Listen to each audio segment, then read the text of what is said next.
rahmatillahi la haula wa la quwata illa billah. Subhanaka la ilma lana illa ma 'allamtana innaka antal alimul hakim. Rabbi shrah li sadri wa yassir li amri wahlul 'uqdatam min lisani yafqahu qawli.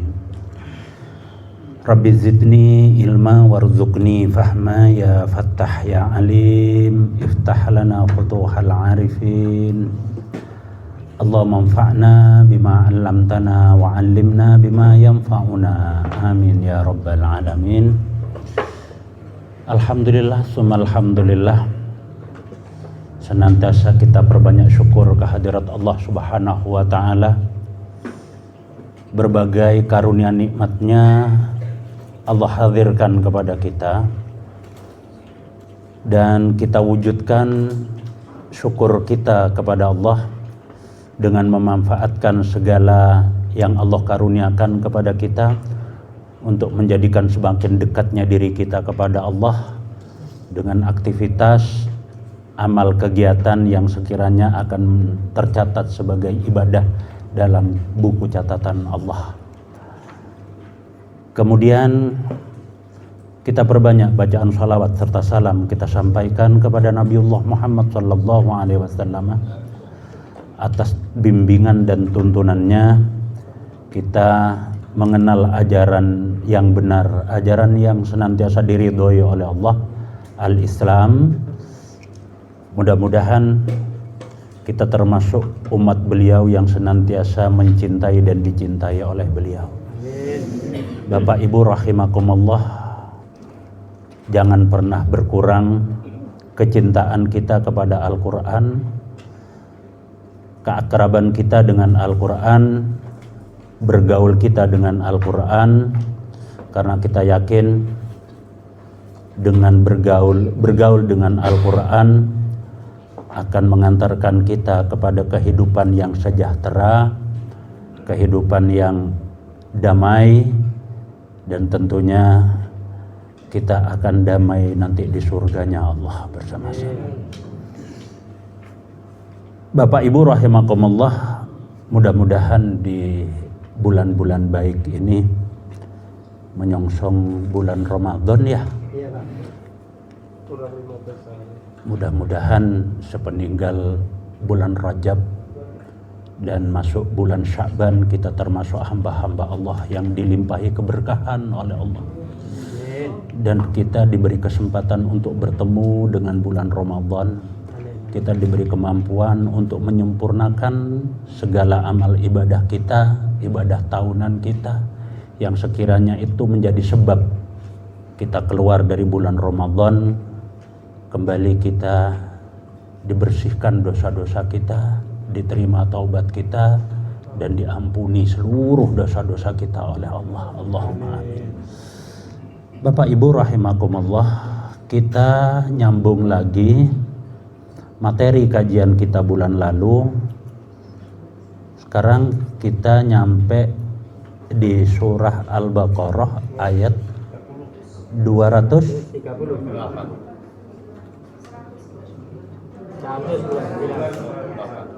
226. Sekarang 229. Ulangi dulu dari 30. Ya wes.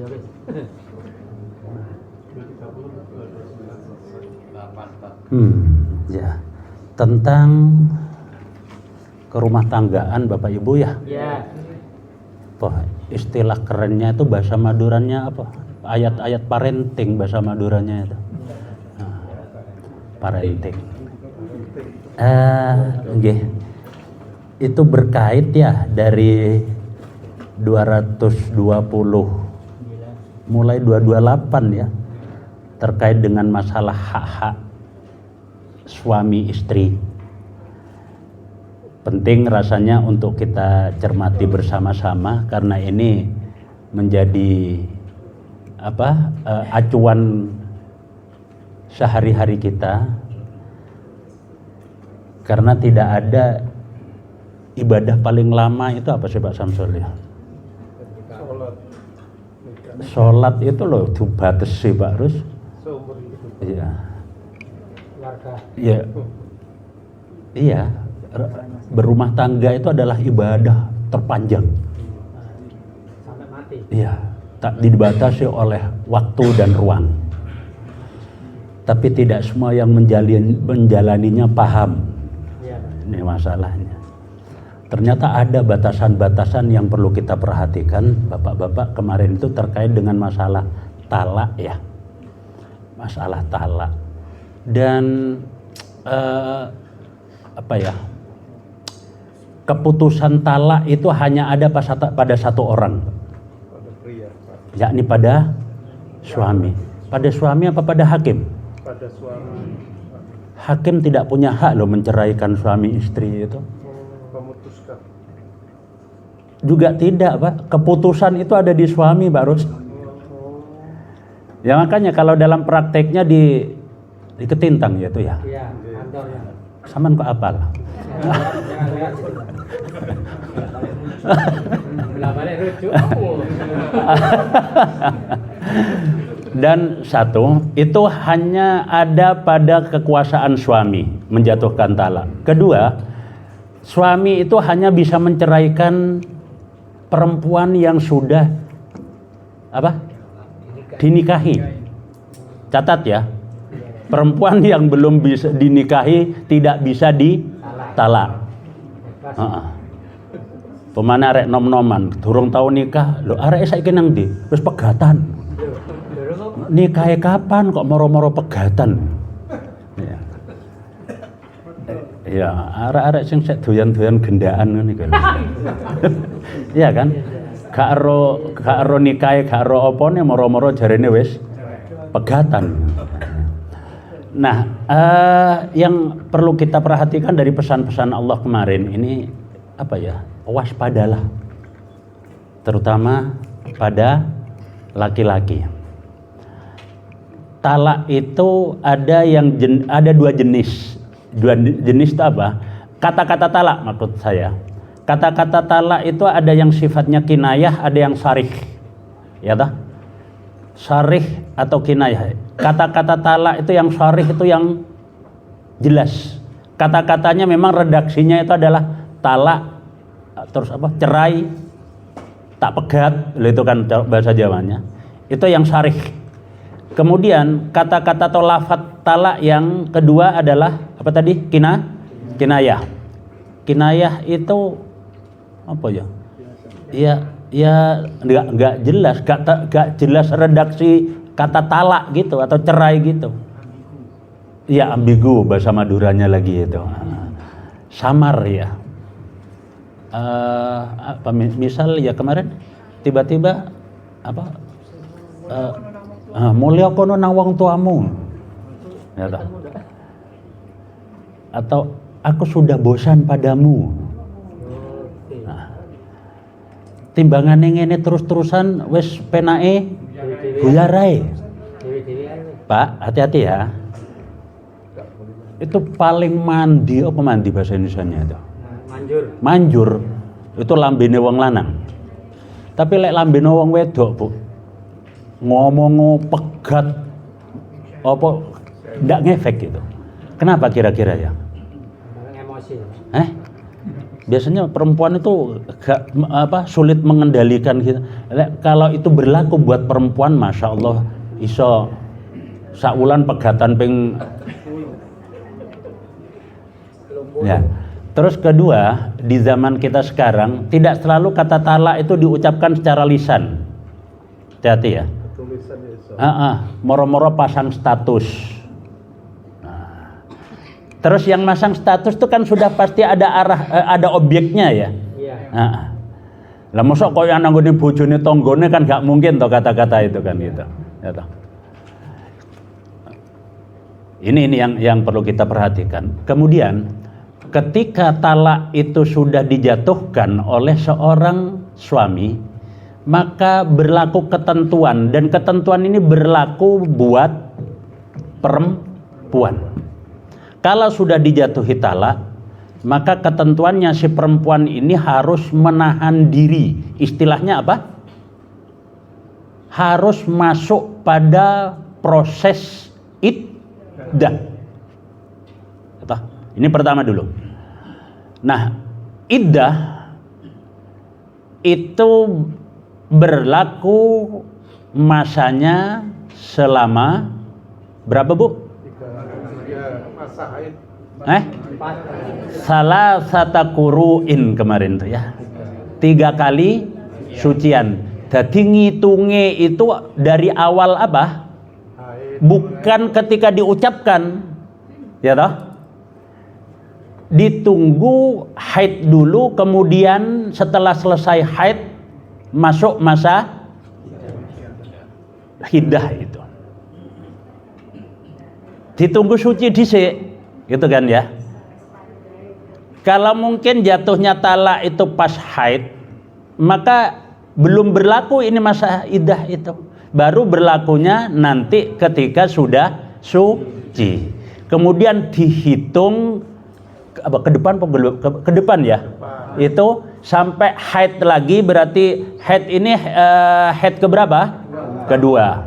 Terus setelah haid kedua ini selesai suci, maka masuk masa iddah ke berapa? Kedua itu Mas ya. Dua kan tadi suci sekali. Ya toh? Terus haid, terus suci. Berarti ini suci yang keberapa? Kedua. Nunggu sampai haid lagi, kemudian suci lagi. Perhatikan.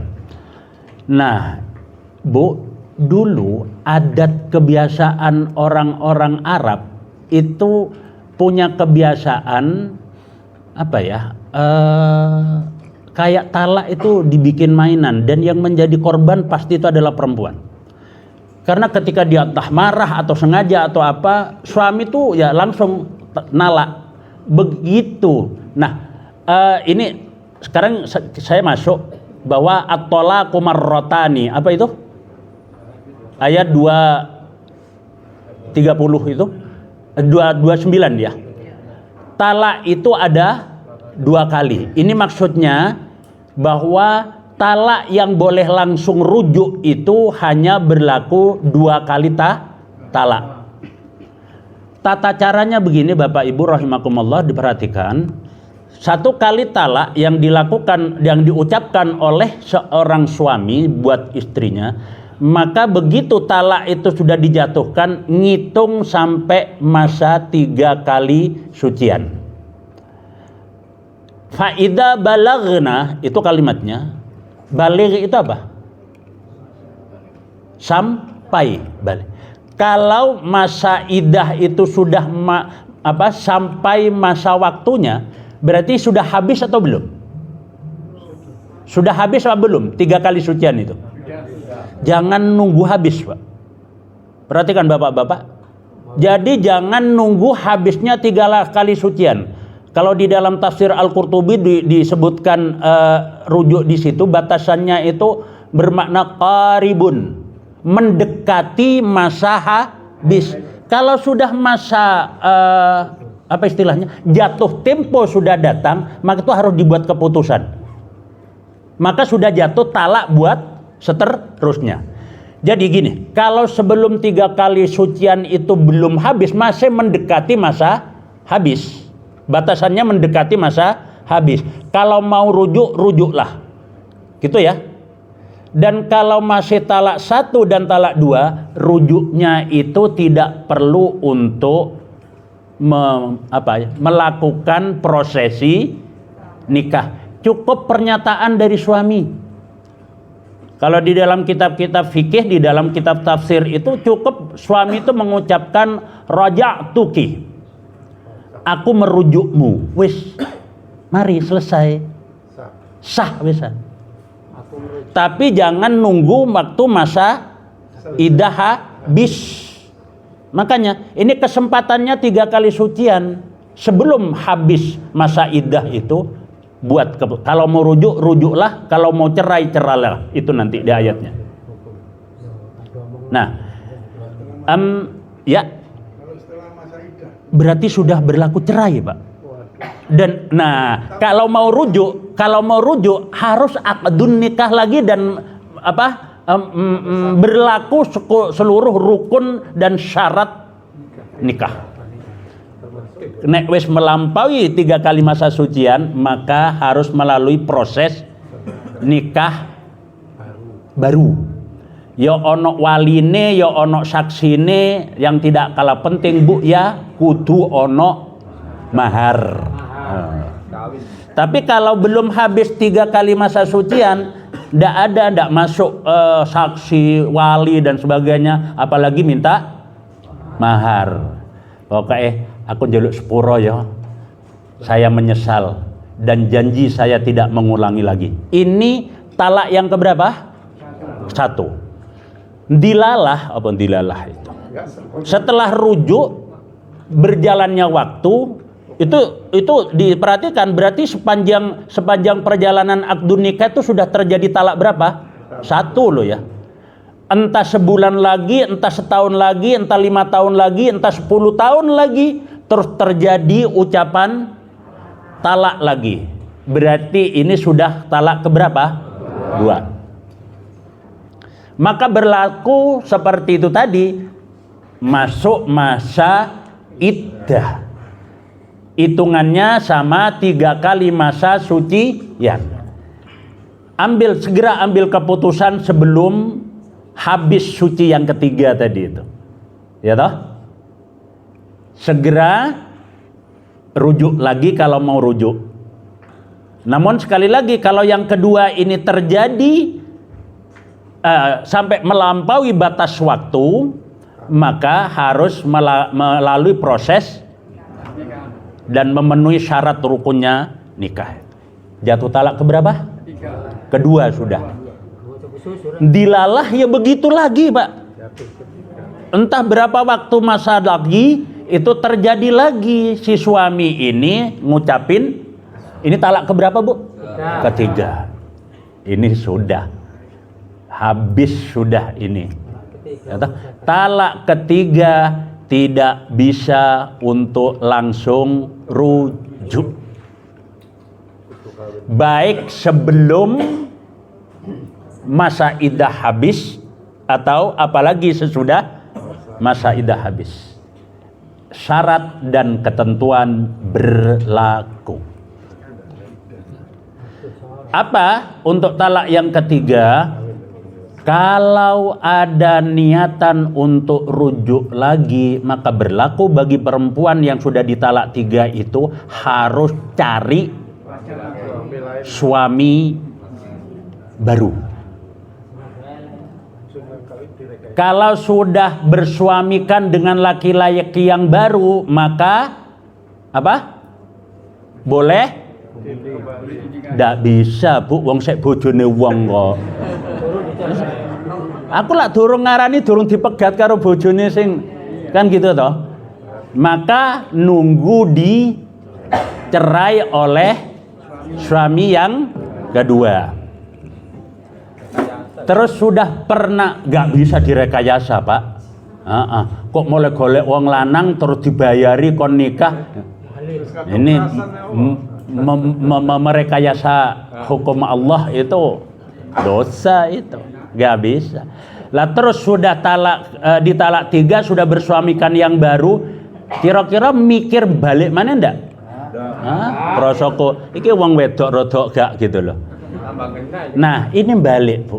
Itu kebiasaan orang awal-awal periode pertama Islam itu syariat Islam diberlakukan, orang-orang ini baru-baru masuk Islam, itu kebiasaan itu masih terbawa. Jadi kebiasaan laki-laki dulu itu tiba-tiba ya menjatuhkan talak, terus kemudian dia mepet-mepet waktunya. Tapi ternyata memang di Injil itu juga ada begitu. Orang-orang Nasrani, pengikutnya Nabi Isa, pengikut-pengikut Injil itu, tentang talak cerai itu di Injil itu juga diberlakukan. Jadi ada masa iddah juga. Mereka tuh terbiasa, cuman iddahnya itu tidak dibatasi waktu. Jadi saenake dhewe. Begitu dia jatuh talak, terus istrinya kan masuk masa iddah. Mepet-mepet masuk habis masa iddah, dia rujuk lagi. Besok lagi diulangi lagi sampai itu berlaku berkali-kali. Ini Makanya Al-Quran kemudian Allah menurunkan ketentuannya. Apa itu? Perhatian khusus buat kaum Wanita. perempuan. Biar tidak Diremehkan. dijadikan permainan. Tenteluan. Ini dulu tuh biasa begitu tuh. Bapak-bapak dulu itu gitu loh. Kalau sekarang ada yang begitu ya berarti ketularan bapak-bapak zaman dulu gitu loh. Iya. Orangnya mah modern tapi watek ke watek jahiliyah. Hati Pak ya, hati-hati. Wingi-wingi durung ero ayate ya. Terus saiki wis ero berlaku. Salah ya sampean ngaji. Biasanya jero ngaji.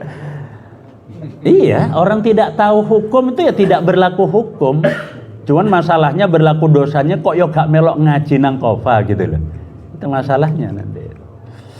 Baik, nyambung 229 ya sekarang ya.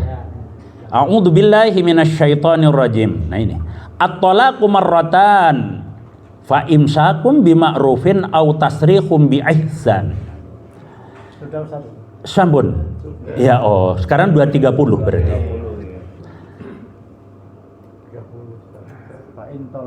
Baik.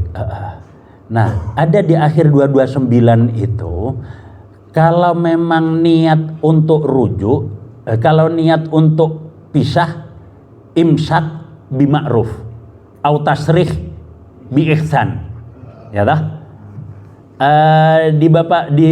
Di beberapa tafsir itu ma'ruf, ihsan itu mengandung makna ya dengan niatan rujuk menceraikan itu harus dicerai dengan cara yang baik. Kalau mau rujuk juga dengan cara yang baik. Jangan ada lagi kebiasaan dulu tuh Bu, sengaja merujuk mantan istrinya yang sudah ditalak itu. Satu, ada tendensi mungkin masalah harta atau yang lainnya. Itu maka harus niat untuk rujuk itu demi untuk membangun keluarga yang lebih baik, bi ihsan itu. Baik, sekarang kita masuk ke ayat 230. Fa in talaqaha fala tahillu lahu min ba'du hatta tankiha zaujan ghaira. Ini adalah talak yang ketiga. Ketentuan talak tiga. Allah berfirman, fa maka in jika talaqaha dia mentalaknya. Dia itu siapa? Suami. Ha-nya adalah istri.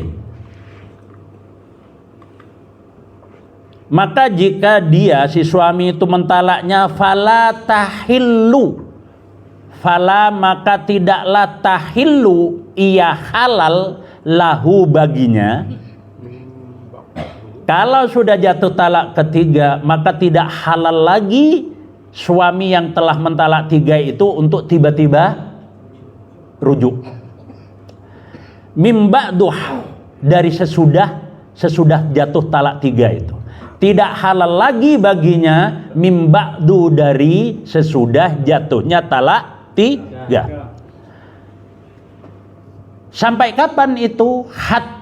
Sampai atau hingga tangkiha ia menikah zaujan dengan suami ghairahu yang lain daripadanya.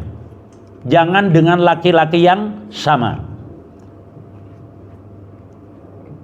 Harus terjadi proses tukar guling. Nanti makanya gulingnya ya wonge Pak sing tukar guling. Hatta tangkiha zaujan ghairahu sampai ia si perempuan itu menikah dengan zaujan suami ghairahu yang lainnya.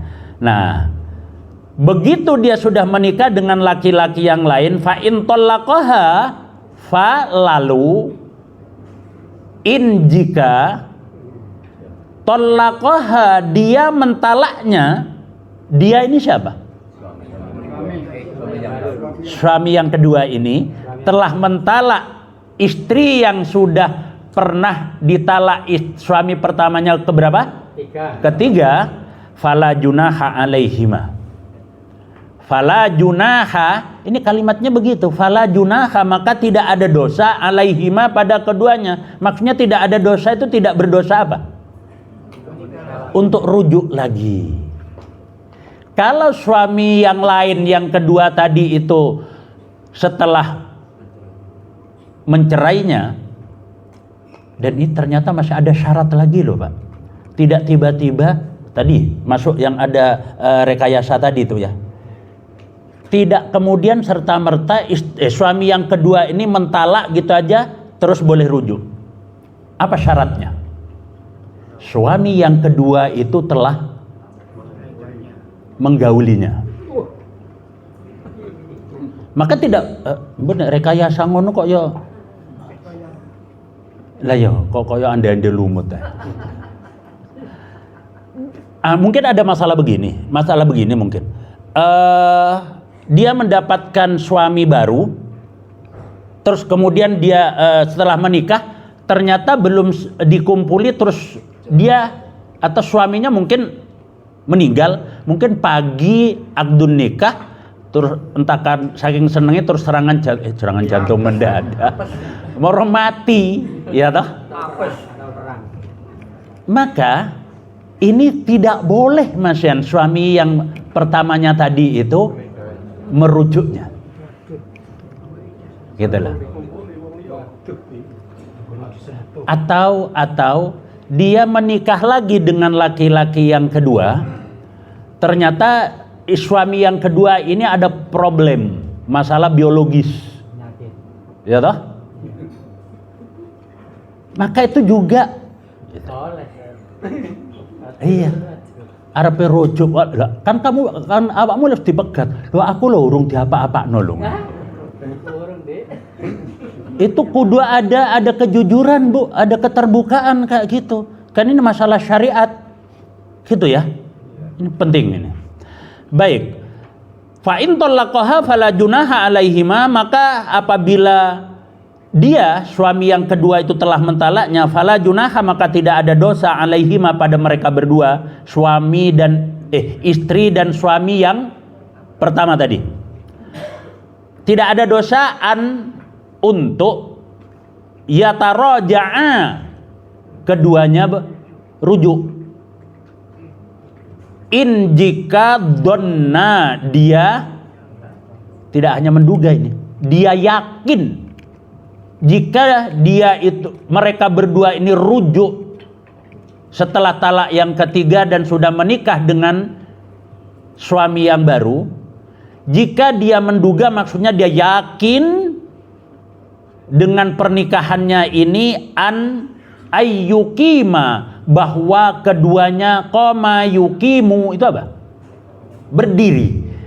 Jika memang keduanya yakin dia itu, mereka berdua itu menegakkan hududallahi, hukum-hukum, ketentuan-ketentuan Allah. Ini sampai ditekankan begitu oleh Allah. Laki-laki suami yang sudah mentalak istrinya 3 kali, kemudian dia itu mau rujuk lagi, tapi menunggu harus istrinya menikah dengan laki-laki yang lain, kemudian telah dicerai, lalu kemudian mau rujuk lagi, itu harus ada keyakinan bahwa dua mantan suami istri ini benar-benar bermaksud untuk menegakkan hukum-hukum Allah. Karena di ayat sebelumnya sudah ada itu. Jangan bermain-main dengan ketentuan Allah. Ketentuan Allah itu jangan dijadikan permainan. Atau jangan diremehkan. Kalau memang mau, berarti nikah itu memang unsurnya karena siapa? Allah. Karena Allah. Makanya ada 3 perjanjian itu, yang istilah dalam Al-Quran itu janji, dalam bahasa Arabnya itu apa Bu? Mitsaqan. Apa lagi? Ahdan. Apa lagi? Wa'dun. Ya toh? Terus kalau akad nikah ini menggunakannya dengan istilah mitsaqan, ditambah lagi itu mitsaqan ghalidha. Dan itu hanya di Al-Quran itu hanya berlaku pertama untuk akadun nikah suami istri, kedua ketika Nabi Musa menerima wahyu di Bukit Turisina, yang ketiga ketika Allah mau memasukkan ruh ke dalam jasad janin. Allah menggunakan istilah mitsaqan ghalidha. Perjanjian dengan janin itu kan alastu birabbikum itu loh. Berarti kita sudah pernah penandatanganan MOU ya dengan Allah. Dan itu poin utamanya adalah pernyataan alastu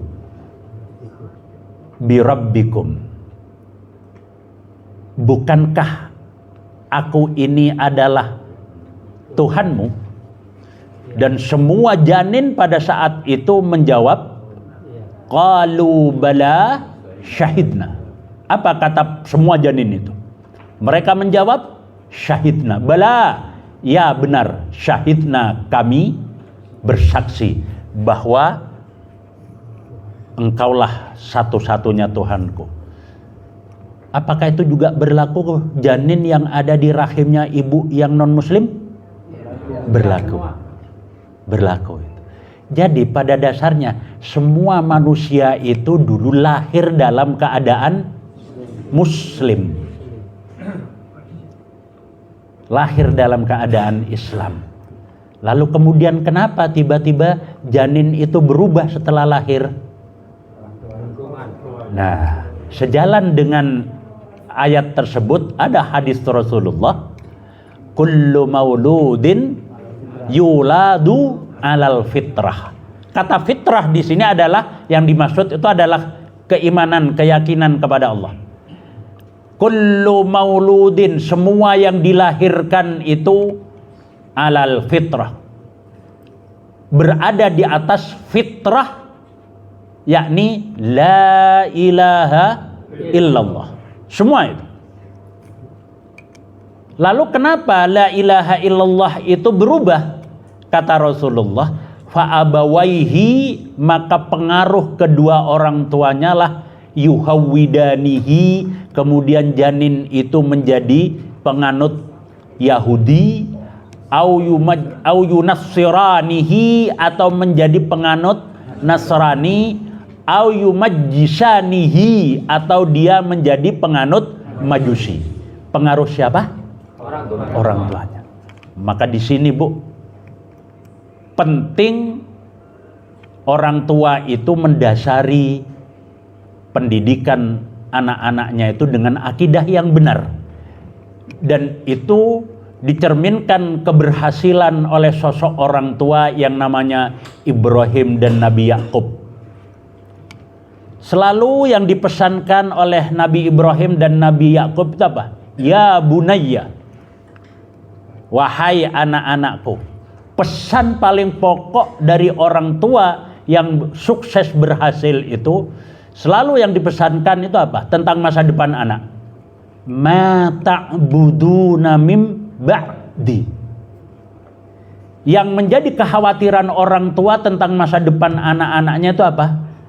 Ma ta'buduna, apa yang akan kalian sembah, mim, dari, ba'di, sesudah masa hidupku. Paling dikhawatirkan orang tua itu dan paling dipersiapkan oleh orang tua itu untuk masa depannya itu, bagaimana nantinya anak itu tidak menyembah selain Allah. Kalau kita persiapan masa depan anak apa, Bu? Ya, sama. Hah? Sama. Ayo. Kenapa kok ada kalau di perguruan tinggi itu ada fakultas favorit? Ya toh? Ya. Kalau SMP SMA itu ada sekolah-sekolah favorit. Itu kenapa? Bu, fakultas itu Mas paling favorit itu apa? ya kedokteran umum ya kayak gitu. Apa sih yang ada di benak bapak ibu gitu? Kok anaknya itu terus kemudian mesti dicetak jadi dokter? Ben opo masa depannya? Hidupnya lebih kaya. Iya kan? Ini Pak. Ngerawat bapak engkok dadi dokter, anaknya diangkat nok Papua. Bapak ini nok Surabaya. Kirim obat. Iya nek cilik di gudang lah ngono Bu. Besok gede mau jadi apa? Kalau kenapa kok mau jadi dokter? Biar bisa nyuntik. Ngono kan ya? Saya fakta ini Pak Samsul. Saya punya jamaah di Kelampis Semolo sana itu, Kelampis Indah. Punya anak 3 dokter semua Pak. Ada dokter spesialis bedah, ada dokter spesialis mata, ada dokter spesialis gigi dan mulut. Yang gigi dan mulut itu ada di balik papan. Yang 2 ini ada di Geraha Amerta Pak Samsul. Geraha Amerta Ya, ibu ini ikut kajian sama saya itu mungkin ya sudah puluhan tahun, sampai terakhir itu usia 84 tahun. Ahad, biasanya Ahad malam Senin ba'da Isya itu ngaji. Biasa sudah duduk di atas di depan saya, duduk di kursi gitu. Dan unik kalau manggil saya tuh enggak apa, nak ustadz gitu. Iya. Terkenang. Minggu malam itu ba'da Isya sampai jam 9 masih ikut kajian sama saya. Saya jam 2 malam itu dapat berita Ustadz Eyang masuk apa IGD. ICU, dimasuk ICU di apa? Dr. Sutomo. Rumahnya di sebelah timurnya Dr. Sutomo. Ibu ini di ICU 2 hari sampai keluar kan si putranya tadi kan ada yang dia Geraha Amerta Bu. Ya Allah, ditelepon. Waktu ditelepon ini anaknya ini masih apa? Nangani ngoperasi pasien. Sampai ibunya ini sadar itu belum jenguk ibunya. Kayak pepet-pepetan ruangan. Ya Allah, ini ternyata cita-cita yang cilik ini di gudang. Kenapa mau jadi dokter? Kalau jadi dokter besok kalau ibu sakit aku yang ngono. Allah. Sampai besoknya ya toh ba'da duhur berita sudah meninggal. Si ibu ini. Baru berita meninggal ini si anak ini masih operasi. Allahu Akbar. Ini contoh. Maka ada ndak Bu? Saya kemarin juga ponakan saya itu. Anaknya ya contoh ini saja. Kemarin tiba-tiba dia tuh karena suaminya itu orang Magelang. Terus izin Buya mau ke Magelang dan mohon doa. Kenapa? Ternyata dia ke notaris beli rumah di Magelang. Loh, rumahmu di Mojokerto kok beli di Magelang? Nanti untuk cucunya Buya. Anaknya itu saya kelas 6 SD sing gede Bu. Wes ditukokne dijagani omah. Iku ponakanku. Ning gone Surabaya liyane ngono ku ya ono ta. Sebetulnya anak masih SD, masih sekolah atau masih kuliah, itu sudah butuh rumah ndak? Belum. Apa-apa kok wes dijagani ngono. Ya, orang tua. Saya sampai bilang, kamu itu yakin ndak nanti anakmu itu terus sudah besar, sudah dewasa, sudah rumah tangga, anakmu itu nanti akan kerja di Magelang? Yakin ndak saya gitu? Dan itu banyak jamaah saya juga. Wes dijagan-jagani omah ning Surabaya, malah itu satu komplek gitu. Dilala begitu sudah selesai kuliah, dia sarjana, terus dia dapat pekerjaan di Bogor, di Jakarta. Omah emang kerak. Ada yang begitu Bu? Masya Allah. Ayo jangan kayak gitu. Dikhawatirkan oleh orang-orang salih seperti Nabi Ibrahim, Nabi Yakub. Pertanyaannya, wahai anak-anakku, kiranya apa yang tetap akan kalian sembah, apa yang tetap kalian spesialkan dalam hidupmu, apa yang nomor satukan dalam hidupmu itu mim ba'di dari sesudah kematianku. Apakah kamu nanti akan menyembah jabatanmu? Apakah kamu akan memuja-muja hartamu? Apakah kamu akan memuja selain Allah? Ini yang dikhawatirkan oleh Nabi Yakub, oleh Nabi Ibrahim. Ma ta'buduna min ba'di. Itu jadi pelesetan kadang, Bu. Mirip-mirip. Ini mirip. Kalau Nabi Ibrahim, Nabi Yakub itu ma ta'buduna min. Yang sekarang bukan itu. Ma ta'kuluna min ba'di. Apa ta'kul itu? Sing dikhawatirno aku nek mati awakmu meniksa iso. Bahkan tuh sampai dibela-belain, Bu, karena takut tidak makan, bahkan takut tidak kaya. Ya Allah, masuk perguruan tinggi, jadi sarjana mau kerja, naudzubillah min dzalik. Kaya, Bu, hartanya banyak, tapi tidak akan pernah berkah seperti itu. Dan ciri-ciri rizki yang tidak berkah tahu, Bu? Sugih, hartanya banyak, tapi tidak pernah harta yang banyak itu membawa kedamaian dalam rumah tangganya. Ono ay masalah. Ini ciri-ciri hilangnya keberkahan. Entah berkah di rizki, entah berkah di umur. Pokoknya ada pada dirinya, sesuatu ada pada dirinya, tapi tidak membawa nilai tambah. Itu berkah. Rizki yang tidak barokah, dapat berapapun itu tidak akan pernah cukup. Mesti kurang nih. Itu cirinya. Terus nanti bawaannya gitu, ngefeknya itu banyak masalah yang datang silih berganti. Ini nilai berkah itu. Apa makna berkah? Nilai tambah. Jadi mungkin secara nominalnya itu kecil, tapi bisa mengcover seluruh kebutuhan. Ada yang nominalnya besar, banyak, tapi tidak cukup.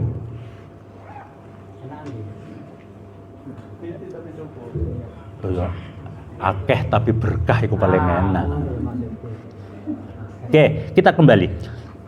Jadi boleh rujuk kembali, tapi perhatikan dengan syarat dia memang bermaksud ada keyakinan dia itu akan menegakkan hududallahi, hukum-hukum Allah.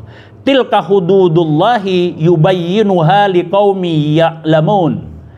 Tilka itulah itu yang mana? Ya ayat 28, 228, 229, 230. Ini adalah hududnya Allah. Apa hudud? Hukum-hukumnya Allah. Yubayyinuha, bayan apa bayan? Kalau mencari kejelasan itu istilahnya apa yang populer? Tabayyun. Yubayyinuha, dia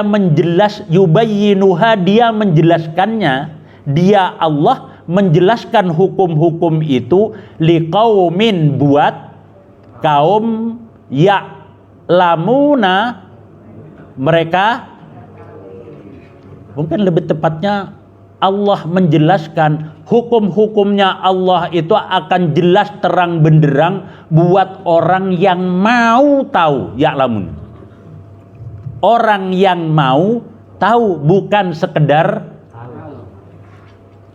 Nah, justru yang melanggar hukum itu orang yang nggak tahu hukum atau orang yang tahu hukum, Pak?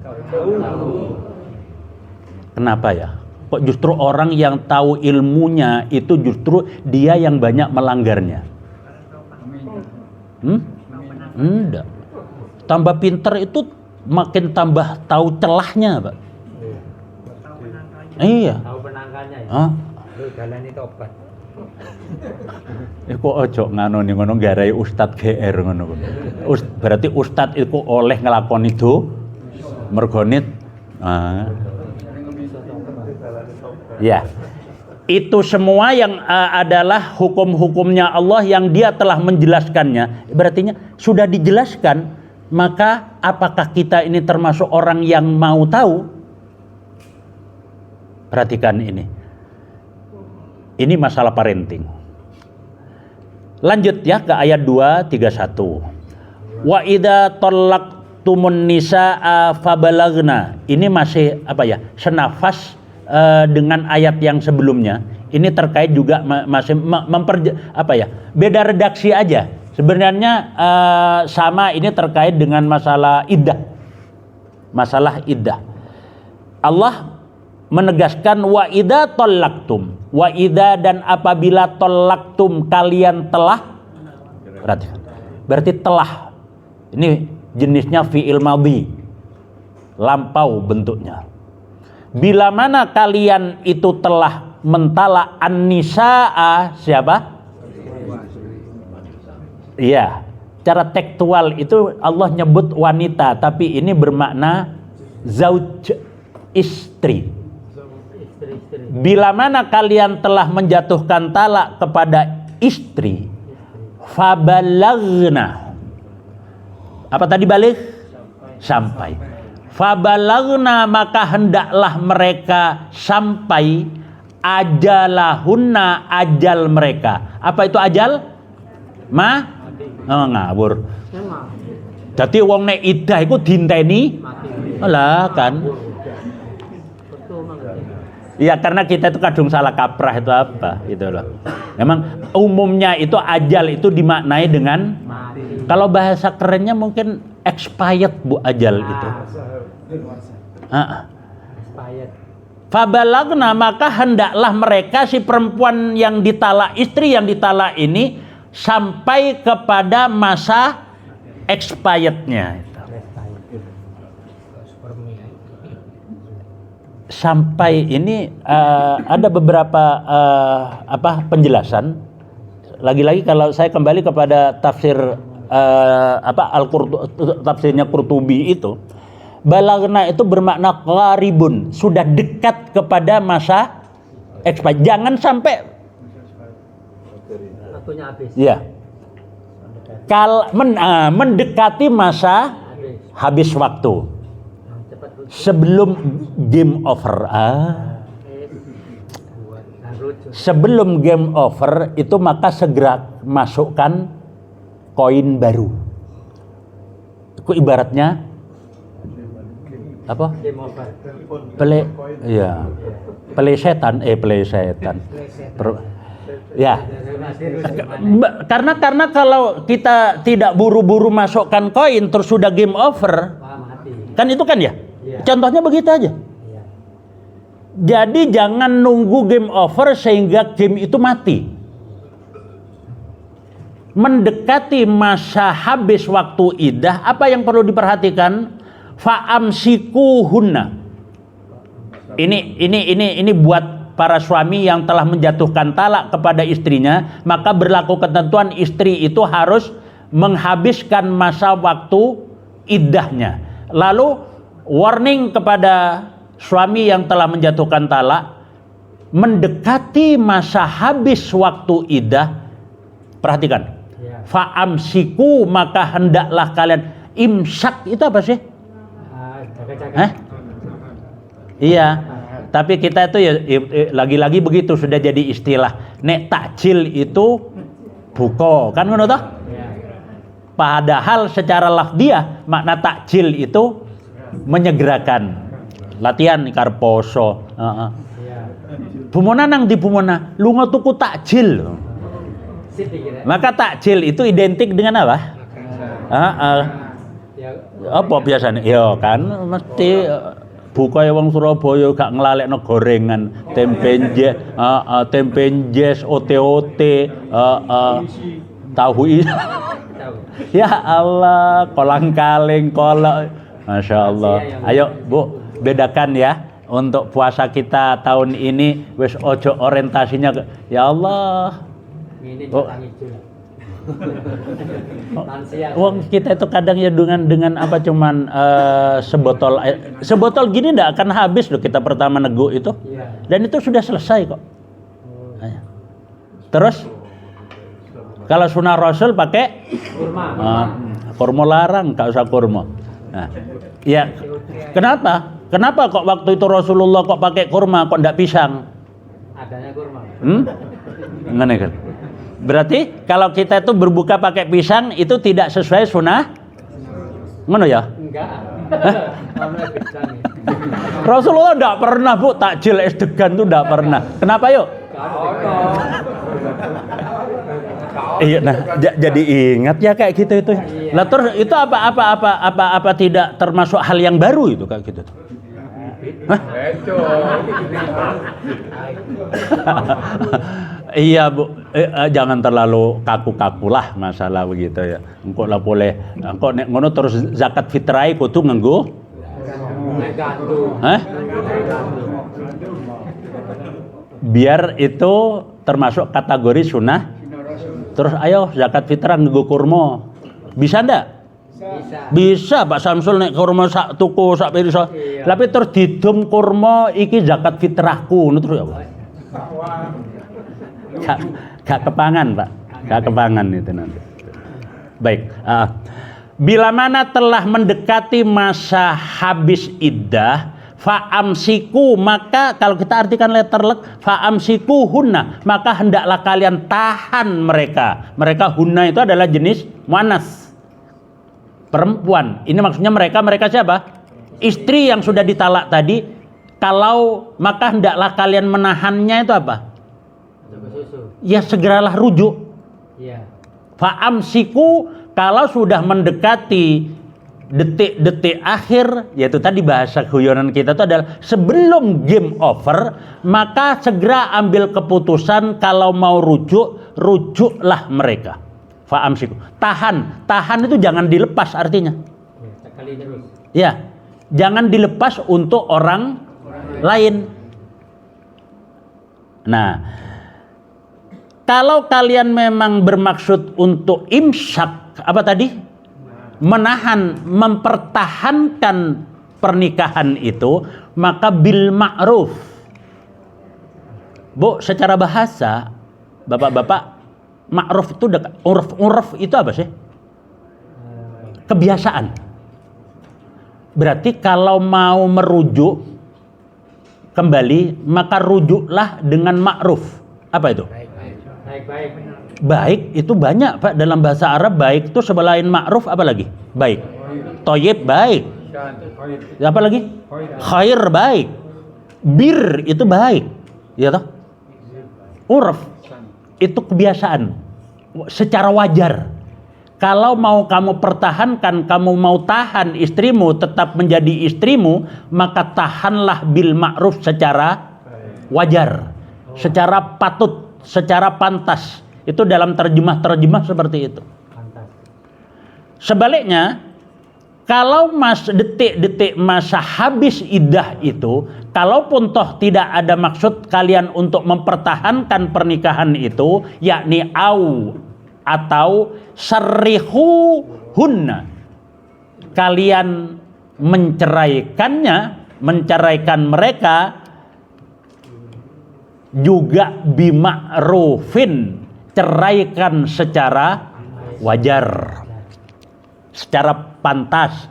Jangan pakai rumus apa? Lem biru. Dikelemprakno ganti yang baru. Jangan. Secara wajar, secara manusiawi, Pak. Dan itu ada ketentuannya. Istri yang ditalak itu punya hak. Nah, sebentar. Kemarin mungkin sudah saya sampaikan bulan lalu itu. Istri yang ditalak, talak 1, talak 2, haram dia itu keluar dari rumah suaminya.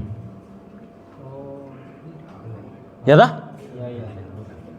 Jadi dia tetap cuman tidak sekamar boleh, Pak.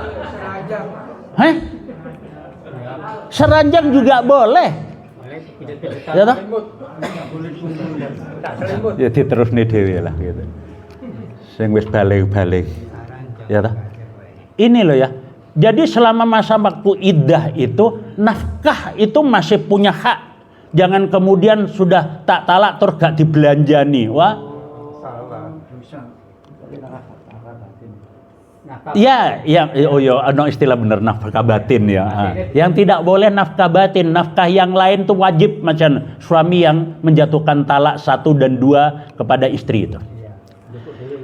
Jatuh kemudian kan menjelang masa idah habis kan kemudian ada 2 pilihan. Kalau mau dirujuk pertahankanlah dengan ma'ruf gitu ya.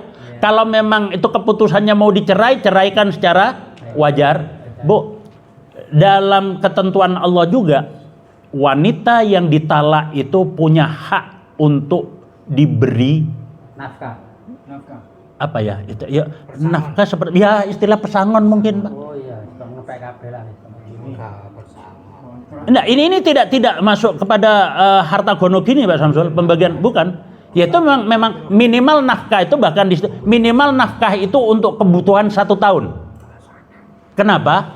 Agar si istri itu tidak kehilangan yang kedua kalinya. Sudah kehilangan suami, terus kan tidak mudah bagi perempuan itu ya. Dan itu kan dia masuk masa iddah. Kalau sudah dicerai, dia iddah kan sudah pisah. Ya toh? Kan sudah tidak ada kewajiban lagi nafkah dari suaminya. Ini talak yang ketiga ya. Ya toh? Terus dia itu tidak boleh keluar rumah karena masa iddah. Ya toh? Lalu dia nafkahnya, kebutuhannya dari mana? Ini loh. Ini makanya ada istilah mut'ah Pak istilahnya. Hendaklah suami yang menceraikan istrinya itu memberikan mut'ah. Apa ya? Bebungah bahasa Jawanya mungkin. Itulah. Dan itu ketentuannya, bagi yang kaya dia itu sesuaikan dengan kekayaannya, bagi yang miskin sesuaikan dengan ketidakmampuannya.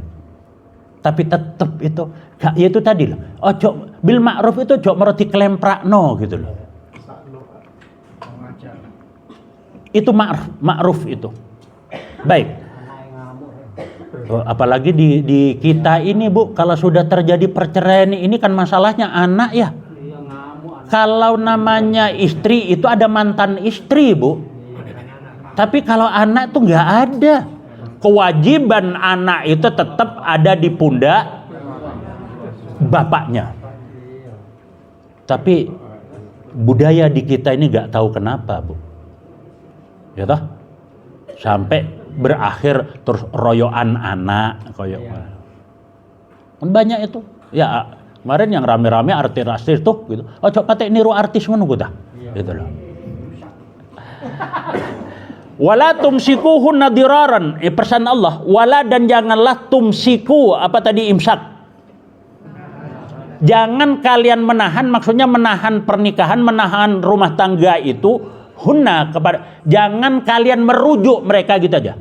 Wala dan janganlah tumsiku kalian merujuk hunna mereka diraran untuk mendatangkan kemadharatan. Dirar. Jangan ada maksud jahat di balik mempertahankan rumah tangga itu. Dirar. Jangan bermaksud untuk kalian hadirkan, datangkan kemadharatan, litak tadu agar kalian bisa litak tadu kalian melampaui batas. Biar kalian tuh bebas berbuat semena-mena.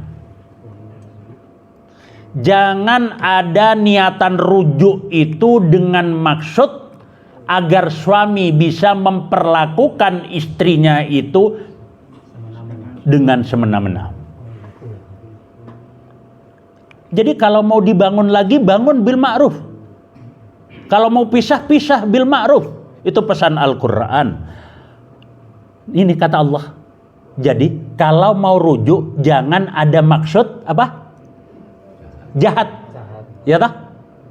Jangan ada maksud untuk menelantarkan istrinya. Pesan Allah. Perhatikan, wa may yaf'al dzalika. Waman, dan barang siapa yang yaf'al dia berbuat dzalika, itu maksudnya berbuat apa? Iya, merujuk istrinya itu biar dia bebas berbuat semena-mena, semaunya. Kalau ada orang yang berbuat seperti itu, faqad dzalama nafsahu. Faqad, maka sungguh dzalama, dia laki-laki atau suami itu telah berbuat dolim. Berbuat dolim kepada siapa? Nafsahu, pada dirinya sendiri. Allah ini sering dalam Al-Quran, Pak, orang berbuat dolim itu sebenarnya mendolimi. Kalau begitu ada ndak istri yang didolimi oleh suaminya? Ada. Suami yang berbuat dolim itu mendolimi kata Allah. Kata kita, suami itu mendolimi, beda ndak itu? Berarti suami yang berbuat dolim, kata Allah, mendolimi, mencelakai. Lagi, ada ndak suami yang mendolimi istrinya? Bu, berlaku itu loh Pak, peribahasa kita, siapa menebar benih, siapa menebar apa? Angin, dia menuai badai. Wa may ya'mal mithqala dzarratin, kan? Siapa berbuat, dia akan memanen. Gak usah sedih-sedih, Bu. Kalau ada suami yang berbuat dolim, wes. Rasa didungakne nyapa to ya. Berlaku hukum Allah. Pasti dia nanti akan yang menerima akibatnya. Ya sebaliknya, kalau ada istri berbuat dolim itu mendolimi, ada ndak istri mendolimi suaminya? Oh, banyak. Loh ya, berubah meneh. Nah, gak usah marah Pak, gak usah marah. Wong dia orang yang berbuat dolim itu pasti akan menuai celaka buat dirinya sendiri. Ya sudah. Siapa mendebar dia yang panen. Gitu. Oke, siapa yang berbuat hal itu, faqad dzalama nafsahu, maka sungguh dia telah berbuat dolim buat dirinya sendiri. Wala tattakhidu ayatillahi. Oh ini masian. Ini perhatikan ketentuan-ketentuan Allah terkait dengan masalah parenting tadi itu. Pegang dengan teguh. Jangan ketentuan-ketentuan hukum-hukum Allah ini dibuat main-main. Wala, dan janganlah tattakhidu, kalian menjadikan wala, dan janganlah tattakhidu, kalian menjadikan ayatillahi, ayat-ayat Allah, maksudnya ayat yang mengandung hukum ketentuan Allah itu jangan kalian jadikan huzuan. Itu diartikan olo-oloan. Huzuan itu jangan diremehkan. Dibikin mainan, dibikin olo-oloan, ya toh? Hukum-hukum Allah, ayat-ayat Allah itu camkan, jangan diremehkan.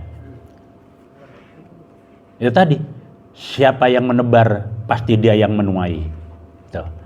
Maka kalau ada maksud-maksud jahat bagi suami yang menahan istrinya untuk ditalak, kok dia itu bermaksud jahat, maka pasti akan berakhir dengan kecelakaan buat dirinya sendiri. Gak usah ndonga Bu wong wedok iku. Ya, wis talah.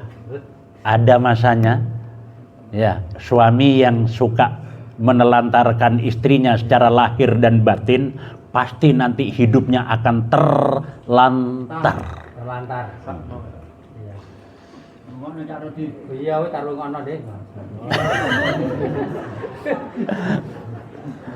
Iya, dan memang camkan ayat-ayat Allah tuh jangan diremehkan.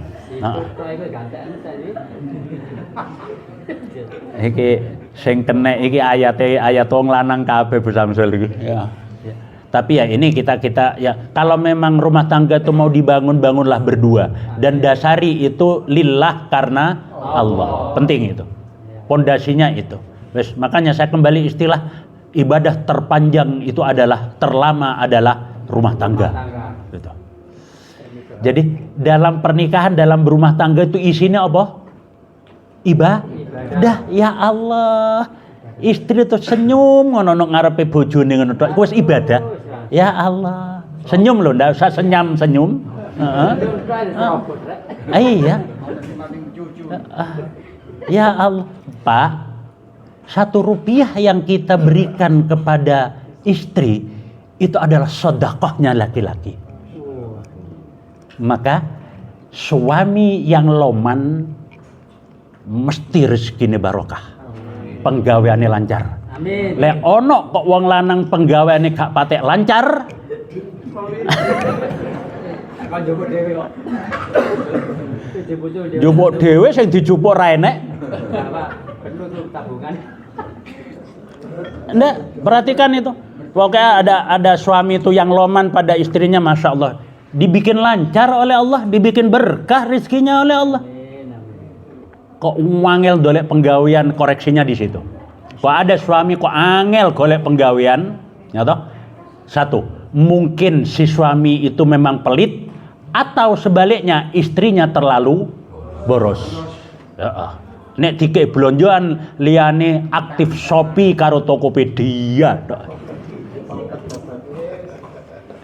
Ya podo kudu sejalan itu memang. Karena bahtera ini berlaju dan berlayar itu mengarungi bahtera itu berdua dalam satu bahtera. Oke. Jangan abaikan, jangan remehkan ayat-ayat Allah. Kedua, wadhkuru nikmatallah. Perhatikan, kalau mengambil keputusan untuk cerai, mbok yao wadhkuru, dan ingatlah nikmatallahi, nikmat Allah. Paham maksudnya Pak, Bu? Jangan keburu ambil keputusan untuk cerai, apalagi cuman hanya didasari oleh emosi, apalagi didasari hanya oleh dengki. Perjalanan rumah tangga yang segitunya, coba yang diingat itu nikmatnya, nikmat berduanya. Jangan nikmat yang bertahun-tahun, ibarat kata apa?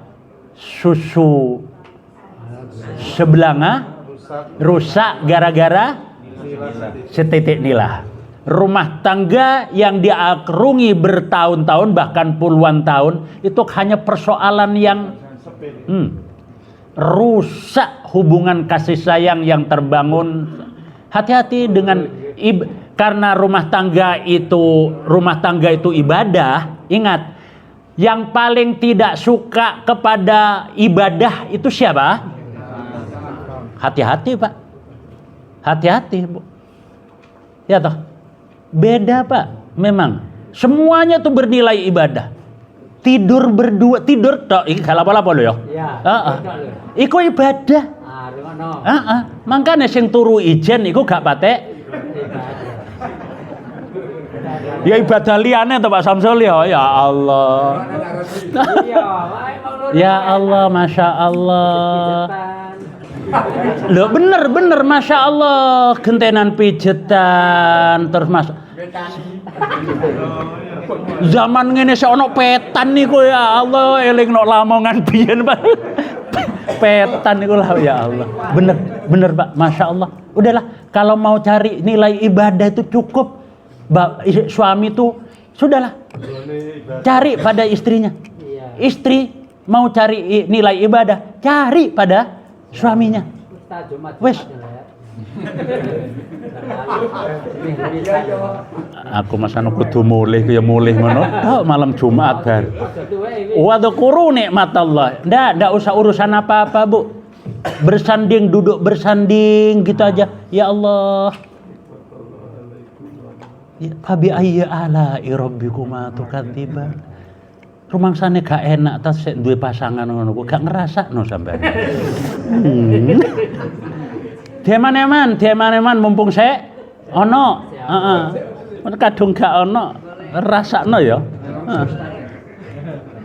Wadhkuru nikmatallahi, jangan nikmat Allah yang begitu luasnya itu rusak hanya gara-gara persoalan yang sepele, dan itu hanya gara-gara provokasi yang tidak doyan ibadah tadi itu. Al-iblis, asyayatin, Hati-hati. Panjane gawane yang ngono, Bu. Masya Allah. Ingat, Masya Allah, romantisnya Ibu Khadijah ya. Iya. Ketika Rasulullah baru turun dari Gua Hira itu loh.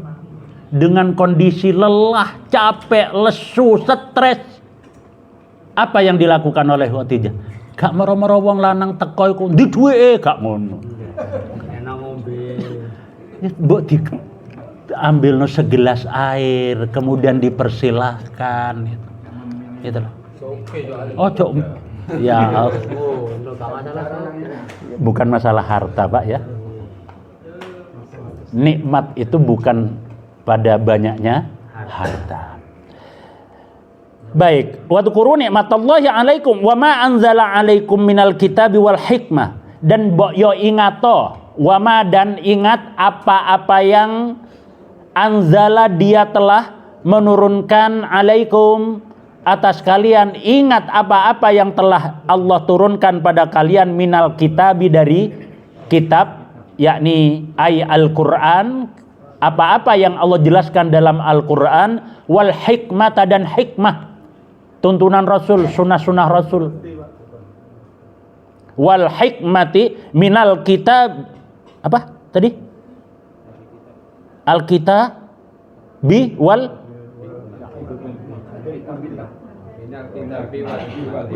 Kenapa sih kok dibaca al-kitabi wal hikmati itu, kok tidak al-hikmata al-hikmatu itu? Ono sing ngelingno ya karena didahului oleh huruf jar berupa min itu. Ngelingno sampean. Dan ingatlah apa-apa yang telah Allah turunkan 'alaikum atas kalian minal kitabi dari kitab, wal hikmati, dan hikmah, ya'idukum bih, dari kitab dan hikmah itu Allah turunkan ya'idukum, dia apa ya'idu? Mau'idhah. Biasanya dia memberikan nasihat, dia memberikan pelajaran pada kalian di dalam ayat-ayat Al-Qur'an, di dalam sunnah-sunnah Rasul itu terkandung banyak nasihat bihi dengannya. Kalau ada masalah, cari solusinya itu dalam Al-Qur'an, cari solusinya dalam sunnah-sunnah Rasul. Jangan malah ngikuti wala tattahidu wala tattabi'u khutuwatis syaitan. Jangan apa-apa itu nuruti syaitan. Wattaqullah, pesan akhir dari Allah di ayat 231, wattaqu, dan apa sih makna takwa? Lagi? Apa makna takwa? Menjalankan. Takwa itu memelihara, menjaga. Nah, takwa itu saya akhir-akhir ini lebih kok pas buat saya itu. Orang yang bertakwa itu orang yang selalu menjaga hubungan dengan Allah. Menjaga jalinan hubungan, keromantisan hubungannya dengan Allah. Orang yang menjaga hubungan itu ada rasa takutnya enggak? Takut apa? Takut menodai, takut mengkhianati, itulah takwa. Takut, Pak, kalau dia berbuat, kalau dia ngomong, jangan-jangan dia berbicara itu malah mengecewakan. Jangan-jangan ketika dia berbuat, dia itu malah mengecewakan. Makanya prinsip di majelis kita, Pak Samsul ya, berbuat apa saja itu demi menyenangkan Allah. Mana? Berhenti menyenangkan selain Allah. 10 orang yang kita senangkan, hampir pasti ada 1 orang yang tidak terpuaskan. Istilah. Itu hanya kalau kita tuh sudah orientasinya memuaskan selain Allah, ujung-ujungnya ya sudah. Pasti kita akan berat dalam kekecewaan. Wattaqullah, dan bertakwalah kalian kepada Allah, jaga hubungan kalian dengan Allah. Jangan kalian nodai hubungan kalian dengan yang kedua, wa'lamu, dan ketahuilah oleh kalian. Dan ketahuilah oleh kalian annallaha bikulli syai'in alim. Annallaha, bahwasanya Allah itu bikulli, terhadap segala syai'in, sesuatu. Allah itu terhadap segala sesuatu alimun, Ketika kita ada persoalan dalam rumah tangga kita, Allah tahu enggak, Pak? Bahwa kita lagi punya masalah, Allah tahu enggak? Tahu. Siapa yang paling tahu solusinya? Allah. Kita cari solusi kemana? Allah. Ada masalah, jangan cari solusi kepada selain Allah. Nah loh, ini ya, Masya Allah, indah pesan-pesan ayat ini. Udahlah, apapun yang sedang kita hadapi, itu Allah selalu ada dalam pengawasan Allah. Dan sebenarnya itu terjadi, masalah itu menimpa kepada kita. Kenapa sih Allah tidak tegah? Kenapa sih Allah tidak halangi? Kok Allah biarkan masalah itu menimpa kita, musibah itu menimpa kita? Kenapa dibiarin oleh Allah? Emang Allah nggak mampu mencegah? Mampu. Terus kenapa tidak dicegah sama Allah? Dia menguji ya dia. Nah, Uji kok. iya, ini cara Allah untuk mengangkat derajat dua orang suami istri ini. Uji. Gitu. Batu hilang diuji. Boleh jadi kalau kita itu lepas dari ujian itu, lulus, itu adalah jalannya kita untuk bertemu Allah di surganya nanti, Pak. Gitu loh. Jangan malah kesempatan Allah. Itu adalah tiket kita menuju bertemu Allah, itu loh. Jadi masalah musibah yang sedang menimpa kepada kita itu adalah tiket buat kita untuk bertemu Allah di surganya kelak. Maka jangan pernah lari dari masalah. Ya toh? Jangan pernah lari dari masalah. Jika ada masalah, selesaikan. Karena tidak ada dan tidak mungkin yang mendatangkan masalah itu, yang membiarkan masalah itu datang siapa? Allah. Dan Allah itu tahu seberapa kemampuan kita menanggung masalah itu. La yukallifullahu nafsan illa wus'aha. Gak usah ngeluh. Cek abote yo uripku iki, gak usah ngono. Pingin gak abot, uripe pingin gak abot, Bu. Uripe pingin ndak masalah, mau? Masalah itu, persoalan itu, ujian itu hanya diperuntukkan oleh Allah kepada siapa? Orang yang hidup.